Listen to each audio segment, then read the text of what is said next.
day. Welcome to the next episode of MilaniBongani M Health. As I mentioned, part of why we're doing this is for mental health to be not stigmatized. I mentioned last time is that if someone says they're going 10 days to the hospital to check on their blood pressure or their hypertension, there's no question in doubt. If someone calls in for flu, there's no question in doubt. There's no pressure on the household as much if someone has hypertension. But if someone mentions they need 10 days for mental health, it's stigmatized. It's frowned upon. Your capabilities, your abilities are being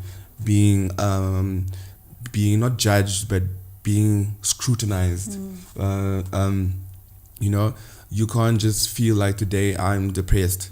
So you can't have a sick note that said today I was just not feeling in it.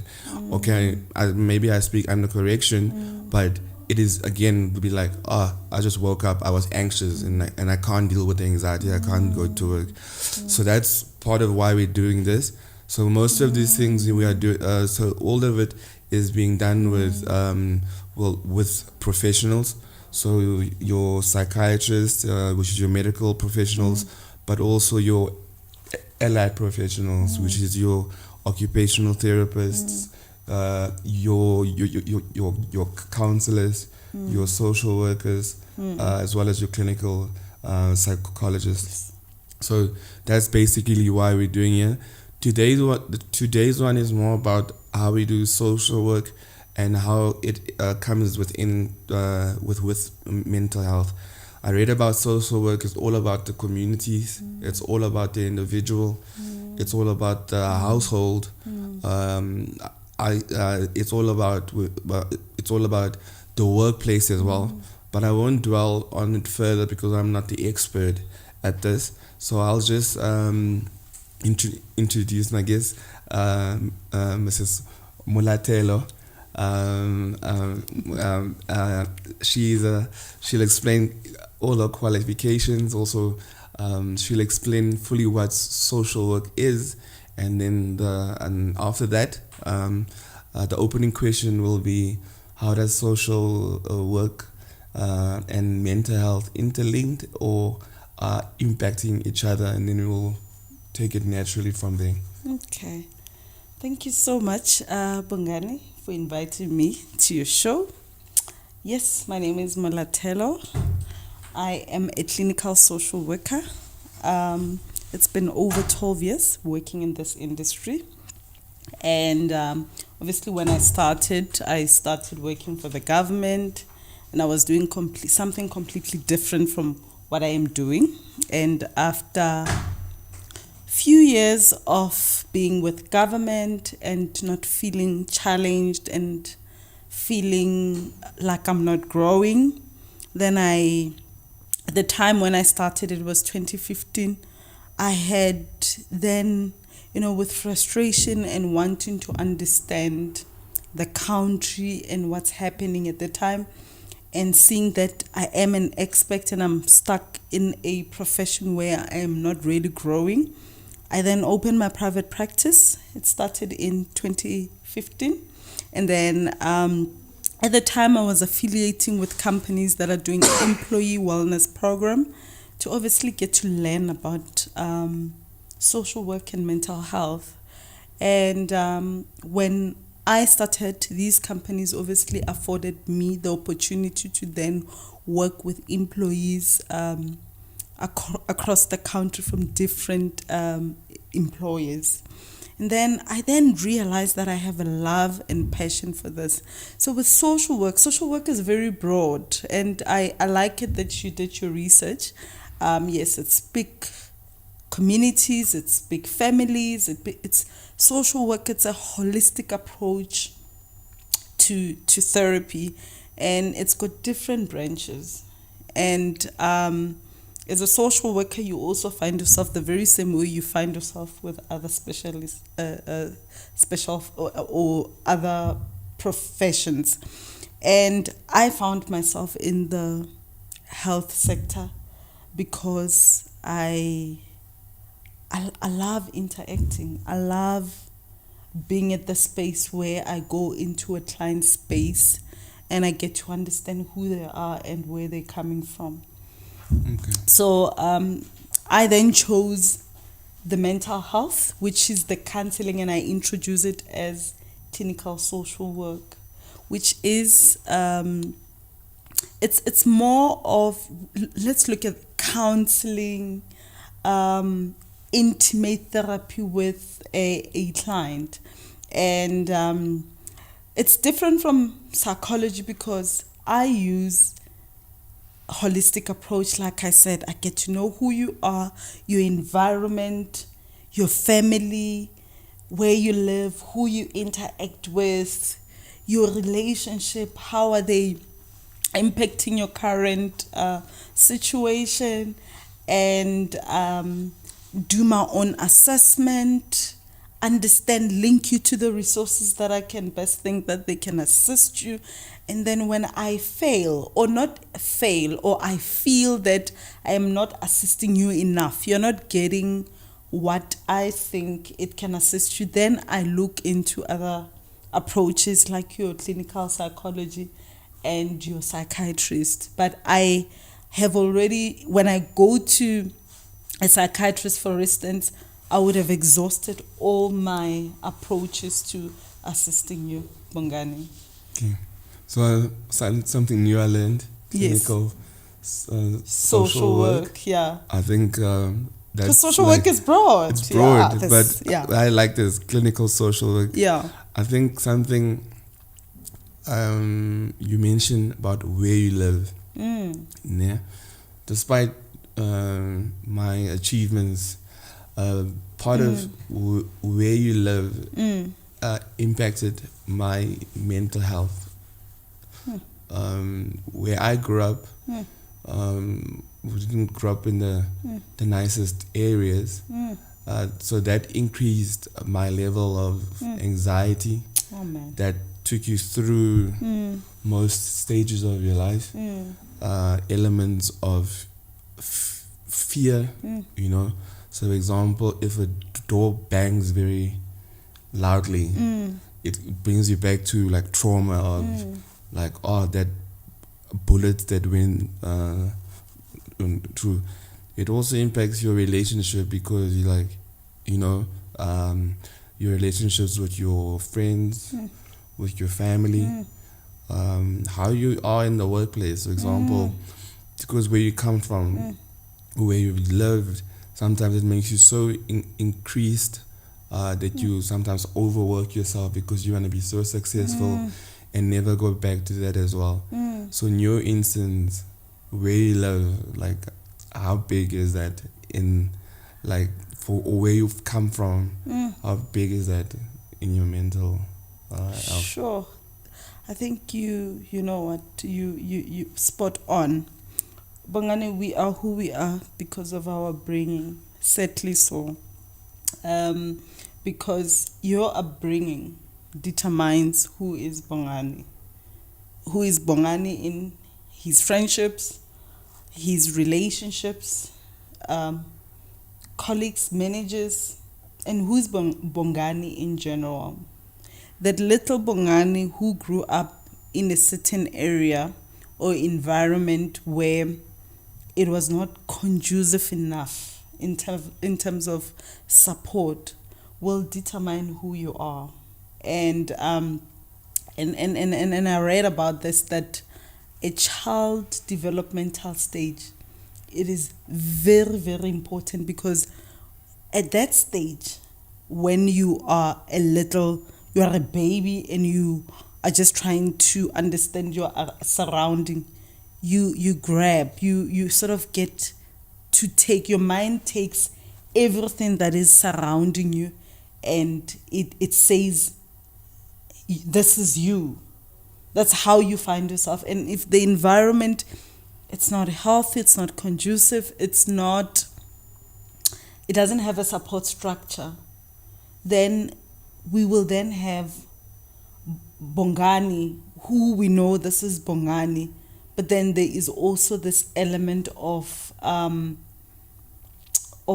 issues that you had when you were a child, but because you didn't get the support and resources to deal with them, now determines who you are. So now, not talking now just about me, but talking about you mentioned this phrase, child development stage. Now, there's a lot of poverty. There's a lot of broken homes. There's a lot of kids who've lost their parents, who are orphans, who grew up in orphanages. There's kids who lived on the street. There's kids that has lived through households where there was mental abuse, but also emotional abuse, but also physical abuse, where maybe there wasn't support. So do you think there is enough being done? Because I always say, unless you like your brain was, you already like, no kid becomes a thief, or no kid grows up to become like a murderer. True. I would believe, because of your child development stage. So that's why I'm asking, is what is being done, is enough being done? Who should be working with it? Do we put too much pressure on government or the school teacher? Is parenting being taught the right way? How do we teach people to be the best parents, to drive that child development stage? Is the orphanage being run the right way? You know,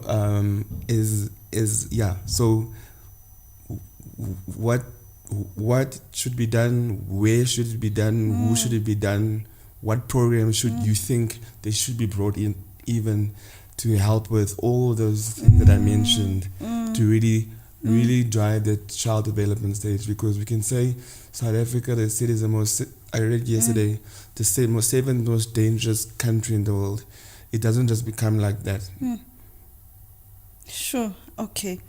This is a very difficult question, Bongani, considering our country and where we are, but I'm gonna try and simplify it per my understanding. For me, I think education, it's very important. You know, for me, it started home. It starts between you and your mom.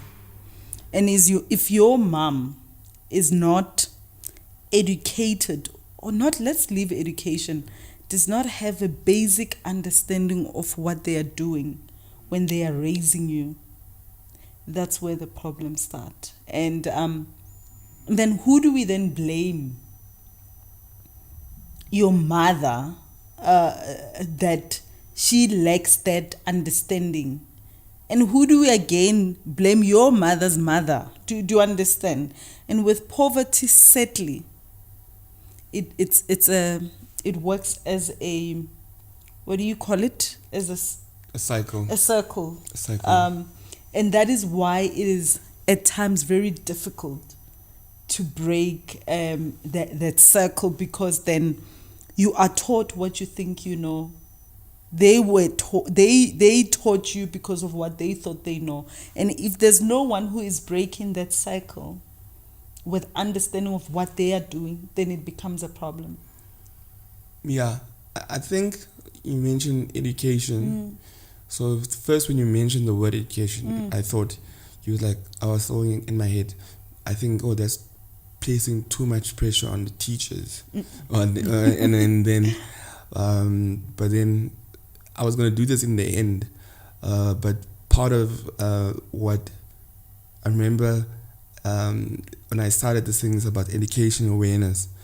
So from next year onwards, we're going to do like road shows and go into like the rural areas, the township areas, like basically your LSM 1 to LSM 7, and basically monthly go and drive this education about, not just about parenting, but about how do you deal with anger as a child? How do you deal, how do you just like where to get a bursary, like what do you need to do, how do you as children support each other without being violent? Because sometimes we think if I support you against someone else, we have to do it by hitting that person. So from next year onwards, I'm also doing, or M Health is also going to go on these road trips to drive education. But then what is other avenues to drive this education? Because not everyone can go to people have to go to the clinics, to people have to go. What needs to be done? How can you elevate that level of education? I like this question because I am actually studying masters of public health with one of the universities in London, and it speaks exactly that. And it's a very difficult approach, because then who do we blame? Do we blame our government? And yes, of course, we'll always put fingers there that why is it that me as a child, when I grow up, there's no library next to me to afford me the education to read, to read and understand who I am or who is Mandela. Why is it me as a child, I'm only going to get access to the rich information when I have actually, I myself broke that circle of poverty. And if I am not afforded the opportunity to get an eye outside of how I live, who is going to help me get out of there? So for me, I will direct it back to government. In order for us to achieve all these challenges that we are having, I think the country needs to start from the roots. Education, it is very, very, Bongani, critical. And I'll make an example with, take a child from a good school. I'm not going to say public or government. And take a child who is born and raised in the rural areas, where they even study under the tree, and put the two together and tell me, what are you going to establish? And I have observed even certain behaviors like littering. See how littering is so small but very big. I grew up in the rurals, under the tree. There is no basic access like water. There is no toilet. There is no toilet paper. And my mom must then tell me as an adult that I shouldn't throw this thing here. But growing up, my mind said it's normal. I can actually throw it here. But the child who went to a better school, who was afforded that opportunity, would know that actually throwing this thing down, it's a problem.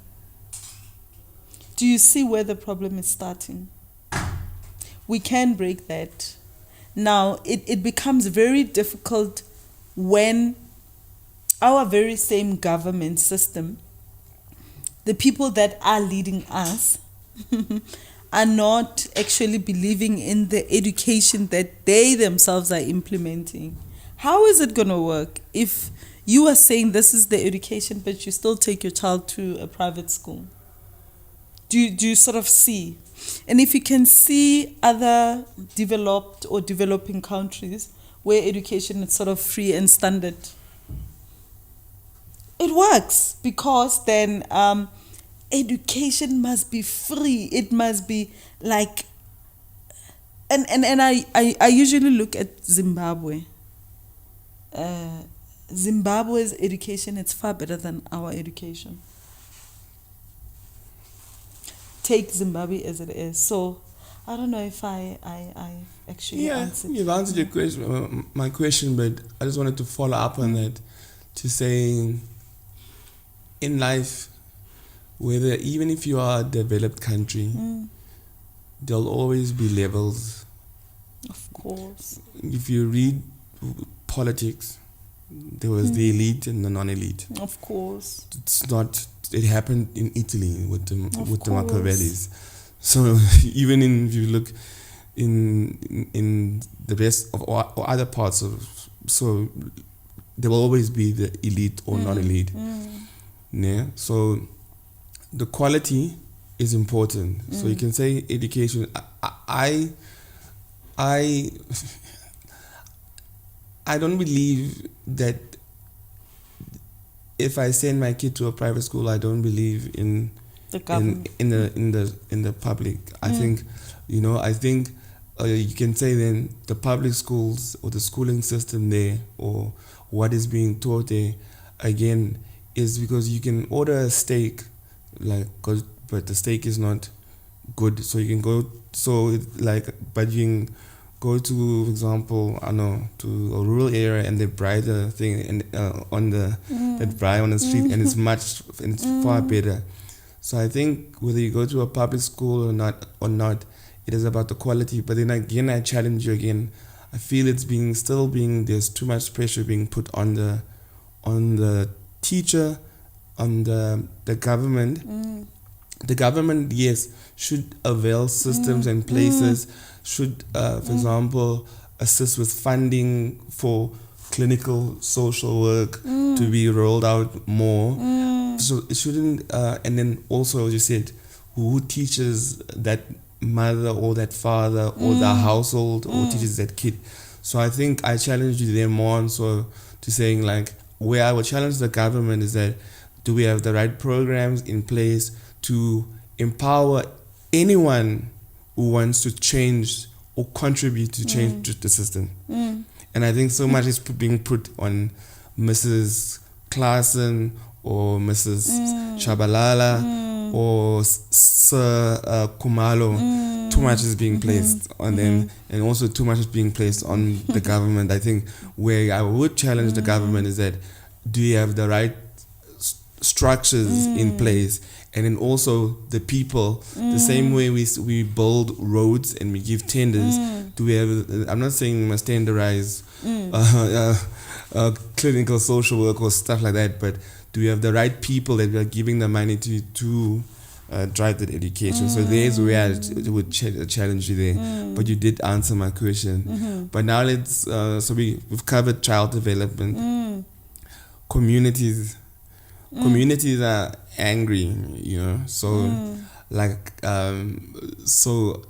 then how does that part in mental health link, total communities? I'm gonna go back to your challenging point, and I'm sorry to take you back. Don't worry.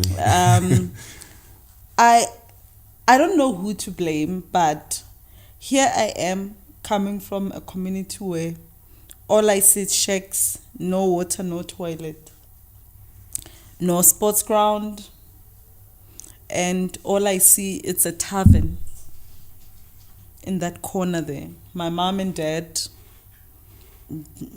I'm here, I'm self-raising myself because all they are doing is sitting in the tavern. And that's the nature of my community. Who am I going to become when I grow up if all I could see is me surrounded by a lot of shacks with no basic, what do you call it? Basic basic needs. And where exactly is funding going? Can we go to small things? And when I'm talking education, I think you got me from the first point. I am not talking education, school. That's another level of education. I am talking education based on my surrounding. Who is raising me? Do I have a library? Do I have a place where I can say after school I run, they teach us how to play basketball. And maybe let me give you a scenario with myself. I don't know if you mind. I don't mind it. Bongani. Me, I'm from Limpopo, and I'm from a family of 7. My mom and dad were working. My mom was a cleaner at the Department of Health, and my dad was a chef at the Department of Health. We were 7 at home. And I know for a fact that my mom at the time, she was probably earning 500 or 600 for cleaning the hospital. And I grew up under those circumstances. Obviously, until then, she had built up her salary to where she is. And my dad, I don't know how much he was earning, but the one thing that I want to tell you is my surrounding at the time.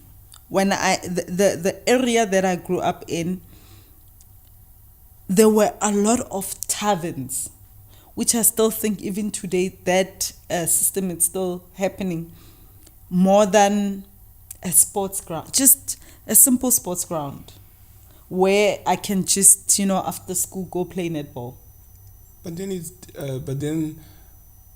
So yes, I agree with you. There's an extreme amount of, if you look at the ratio between alcoholic establishments to public recreation centers, places, it's not comparable. But then, if I go to the public school, to the public recreational area, not the library now, I'm scared because I'm living in a dangerous community. There's violence, there's gangsters, there's crime. So now that adds another element, because now I can build 55,000 soccer fields. But if there's still, I'm scared to go there because I'm gonna get mugged. My shoes are gonna get mugged. There's gangsterism. There's fights. So that's another element of that's why it's also about community and society. Which brings us to your community question. So now we're living in a community that's angry and gangsterism. They say there's some views it becomes because people feel lonely and they don't have support and they believe being in a gang or being in a group is supportive. So my thing now is the community, because I agree with you. Who is the community, Bongani? The community is us, right? Yeah, but then how do we then solve that as well? Because like you can then take it back to the home. Why is the child feeling like that he's not being supported at home, that he has to join a gang? And also where does that, I think we've covered already in the beginning about where does that violent nature come from? For a kid to be saying, I'm joining a gang, I'm being violent, the school grounds. Again, that's why I challenge you. Not challenge you. I like agree that with challenge, you. though. I agree with you. I like that challenge. But there's no one who would want to go to that park if I'm going to be robbed. Yeah. Can I stop you right there? You cannot put a sport ground without intervention in educating the community what the sports ground is about. Therefore, it means when you decide this community lacks sports ground or recreational centers, then it means there must be an assignment where you're going to do awareness. You must teach them what is this and how it's going to best assist you. You must do games. You must do awareness programs that are going to assist even a person that did not believe in themselves at all to sort of now see hope when they see this stadium. And I'm going to make an example again about myself. As much as I grew up under those circumstances, in my time when I grew up, I don't know who was leading then. I think it was Mandela. I did gymnastics. And I'm going to tell you this, Bongani. Me doing gymnastics at my primary school has actually determined who I am today. Every after school, I would go do gymnastics. That was my primary. And at the time, those activities, they sort of helped me because then I'm doing it at school. The school is now organizing a game or a combo where we are going to then participate with another school, and then go compete with another region, then national, And that was me. Going to high school, I still did gymnastics. And I remember very well at that time that interacting with different communities. Oh, now at my high school level, my gymnastics were no longer on the community level, but were regional and national. And where I remember very well that what was it? It was called Lifeline. Or there was another NGO that was sort of promoting these things, and they took us to Durban. And me going to Durban as that child who never had hope at home that one day I could best be someone, gave me a different eye of what is happening out there. And I was like, oh, this is how people live. This is how people interact. Then my mind then started saying, you can actually become this person. So I am here today because I was afforded growing up that opportunity to participate in those recreational activities. And now, where are those things, Bongani? I agree with you. So I agree with you. Those things should be put in. I'll make a perfect example of myself as well. When I used to walk back from school, there was a library. I used to sit at the library for 3-4 hours. I used to read about Newton. I still learned at school about Newton, but I used to learn about how Galileo was treated, because I used to read those books, and I used to sit there. I used to read the newspaper every day at the library because I could walk past it. So I used to spend like 3 hours, like sometimes, even after sports practice, or if we didn't have sports practice, I would still go to the library. I think that also made me like want to be like the best in the world, because I would read the top 100 people in the world. But my thing was still is like sometimes the one day I walked back from the library and I walked past a gang, or sometimes you could see the gangsters coming that side and you have to walk that other way around. So that's still an issue. So that's now my thing. So I agree fully with you. But then where does this community violence come from? That gang, if that library or that sports recreational place, it is supported by programs that are there to support even people that themselves don't see hope. They will not, I promise you, there will not be a thief or a robber at any corner, because then those people, as much as they are committing crime, if you give them a different kind of support structure, or say, or what is it, activities, amongst themselves, maybe, come up with, invent into something, maybe a different kind of a game, a dice. You attract people at the place of who they are, and then you create a system out of it. So even those people themselves, if you come up with programs that can best assist them, I believe that next time when you pass. But even if I come from now, just last night my mom was beaten to pulp by my dad. Then he threw and he shouted it at us, and I don't want to go back to that. That still builds a level of anger. If your mom and dad are from a community that is united, that they know that there are programs that are supporting them, there's a social worker in that corner, there is an NGO in that corner. When they shout at each other or drink, a neighbor or a teacher from school will pick up that and refer those people to a certain program to assist them. Thank you very He's laughing. much. No, because that's actually like, I think for me was like a super great answer. Yeah. Now, the last point that we're gonna go into is the workplace. Yes. The workplace.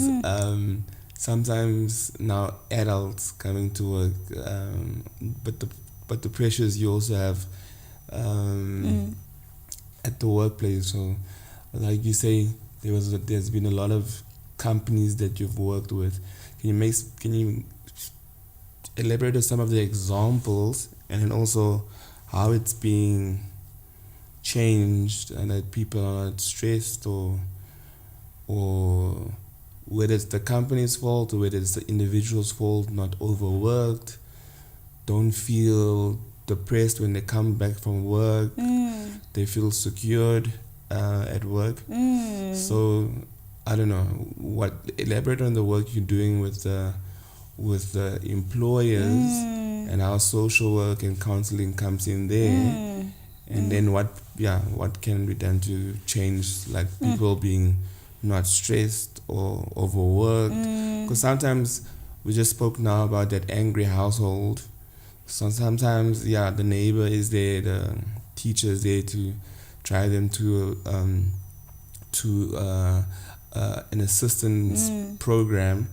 But if I'm coming back from work extremely angry, so take me through that. Sure. All right.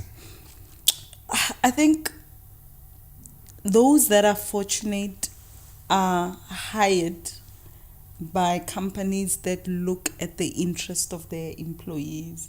Across levels, not just across levels, for even from the person on the factory floor all the way up. Did you hear what I said? Those that are fortunate are those that come from companies that best look at the well-being of employees first. In order for me to deliver, Bongani, at any post, be a truck driver, be a mine worker, be a cleaner, if I am not taken well, or my personal issues or my well-being, say for instance, has been ignored, there will be some issues with my productivity. And a lot of companies, and I don't know if now I am actually promoting employee health and wellness. So when I started my business, only few companies that we know they do amazingly well were the ones that were affording to have employee wellness program. I'm not going to mention who are the top leading companies that are leading that. And if you can check, those very big companies that take their employees to employee health and wellness program are the top achievers in the industry. So now, the top companies. So let's now take the small and medium enterprises. Do you think part of funding that government gives to any small or medium enterprise, a requirement should be that there should be an employee wellness program? It's a need. It should be a for requirement. For every company. Small and even medium. For this, So the government must make it like it's a requirement. It's a requirement. My in order for me to deliver to my best level at your company, I shouldn't be coming from an abused family where my husband is beating me up. I shouldn't be coming from a family where I am broken. I don't know how I'm going to get to work, because then I'm gonna walk to work and I'm gonna be late. Do you understand where it's coming from? But if I come from a company, even though it's small, I'm a mind worker, and a employee wellness practitioner or your supervisor, say for instance, refer me to or see a problem with my performance or my absenteeism or my late coming, and then refer me to an employee wellness practitioner, there is no way I will still continue to be that late comer, because I'm going to have an employee wellness practitioner who is going to assist me. Remember those programs that we spoke about when I was a child that I missed? They're still there. I miss them because I come from a disadvantaged community. But it doesn't mean, you spoke about levels, they are not there. So now I'm in a different level where I am working. And then the employee wellness practitioner see my issue, my needs, and the things that are affecting me and refer me to this place. I can guarantee you, Bongani, there is no way I will still come back late if somebody who my employee wellness practitioner has referred me to a good resource that per my needs, I will still continue with the same behavior. Yeah. So I think, to end the day, for me, it's more about that top companies are doing it well. I would just recommend to the government or to any top company that invests in small and medium enterprises, whether that's 8 employees or 4 employees, a requirement for any form of funding should be employee wellness. So if at home I have a problem, even if my company's, there's 4 people in my company, I can still be tested for my sugar levels, for my hypertension. I can still come and complain. So I would just say any funding, my recommendation is to government, to organizations that fund these small, medium enterprises, to companies that also fund these small, medium enterprises, that there should be employee wellness. And that so I think we've covered the child development stage, we've covered the community, we've covered the household, I think as well.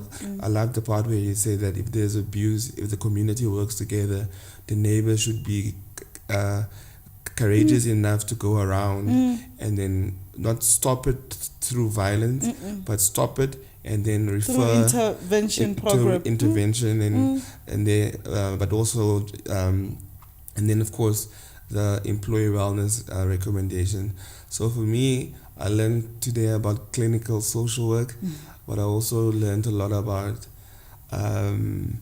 through all the stages and about different things. So to end it off, that's all from me. So I'll let you have the last word, just to tell where people can find you, and then also just a final summary of everything that you want to take us through. All right, Bongani, thank you so much for this interesting topic. I must say it took me back a little bit, and it made me emotional. And I think it's still an emotional topic for me, because I know that a lot is happening out there and there's no help.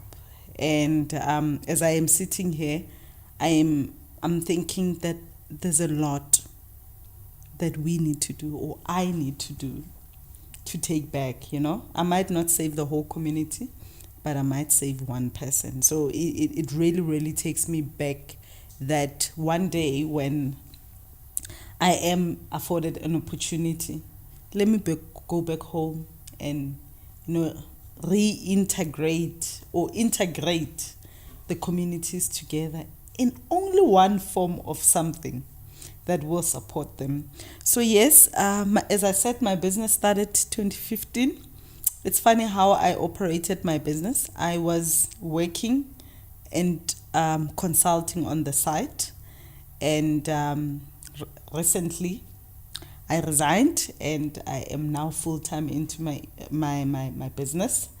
and I am actually looking forward to this journey. I am building my website, and the name of my business is Molatelo Social Services. And there's just going to be a lot about Molatelo Social Services that is going to come. I can't really say that my website is this because I am actually still there, but I believe one day then you will call me again for a follow-up session. And for the road shows. And for the road shows, definitely. We must go to East London. Listen. We must go. Yeah, we must go to Ntwani, you know, and I've never been to Limpopo, by the way. I want to go. Yeah, so I believe that I'm definitely coming back, and I will advertise my business more, but it's Molatelo Social Services. I'm going to have offices across South Africa, and so I'm there. I'm hungry. I want to help people. So, that's great. Thank you very much. You've been a great guest. Learned something new, clinical social work. Have a great day, and I hope you enjoyed the episode. Thank you.